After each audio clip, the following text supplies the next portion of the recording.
Hi hello నమస్తే welcome to BVR TV official మిత్రులారా. నేను మీ బీవీఆర్ రావుని. భారత క్రికెట్ క్రీడాకారులపై ఇప్పటికే చాలా బయోపిక్స్ వచ్చాయి, మనం చూసాం.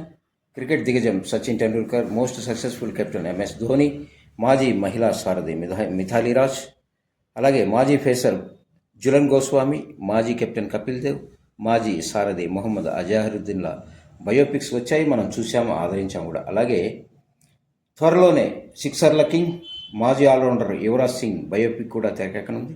నేడు సినిమాను అనౌన్స్ చేశారు. యువరాజ్ సింగ్ జీవితం మీద సినిమా తీస్తున్నట్లు ప్రముఖ బాలీవుడ్ నిర్మాణ సంస్థ టీ సిరీస్ అధినేత భూషణ్ కుమార్, మరో నిర్మాత రవి భాగ్ చందగా వెల్లడించారు. యువి బయోపిక్ ఇంకా పేరు పెట్టలేదు. ఇందులో హీరో ఎవరు దర్శకత్వం వహిస్తారనేది కూడా ఇంకా వెల్లడించలేదు.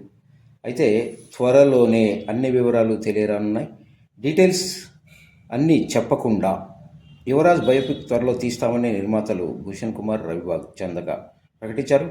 ఈ ఇద్దరితో పాటు యూవి దిగిన ఫోటో ప్రస్తుతం సోషల్ మీడియాలో చాలా వైరల్గా మారుతుంది. అయితే 13 ఏళ్ల వయసులో పంజాబ్ అండర్-16 క్రికెట్ జట్టుకు ఆడిన యువరాజ్ సింగ్ 2000 సంవత్సరంలో అండర్-19 ప్రపంచ కప్ ఆడారు. అదే ఏడాది కెన్యాపై అరంగేట్రం చేశాడు. కెరీర్ తొలినాళ్ళలో ఫినిషర్గా, ఆ తర్వాత మిడిల్ ఆర్డర్ బ్యాటర్గా, ఆల్రౌండర్గా భారత జట్టు విజయాల్లో కీలక పాత్ర పోషించాడు యువరాజ్ సింగ్. 2007, 2011 ప్రపంచ కప్ టోర్నీలను భారత్ గెలవడంలో యువి పాత్ర కీలకంగా చెప్పవచ్చు.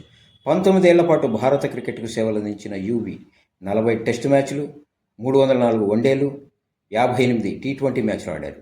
2012లో చివరిగా టెస్టు మ్యాచ్ ఆడిన యువరాజ్ 2017లో ఆఖరి వన్డే టీ20 ఆడాడు. 11 వరల్డ్ కప్ అనంతరం ప్రాణాంతక క్యాన్సర్ బారిన పడిన యువి అమెరికాలో చికిత్స తీసుకుని బయటపడ్డాడు. మొత్తం మీద యువరాజ్ సింగ్ అభిమానులకు ఇది గుడ్ న్యూస్ అని చెప్పాలి. So hats off to Yuvraj Singh.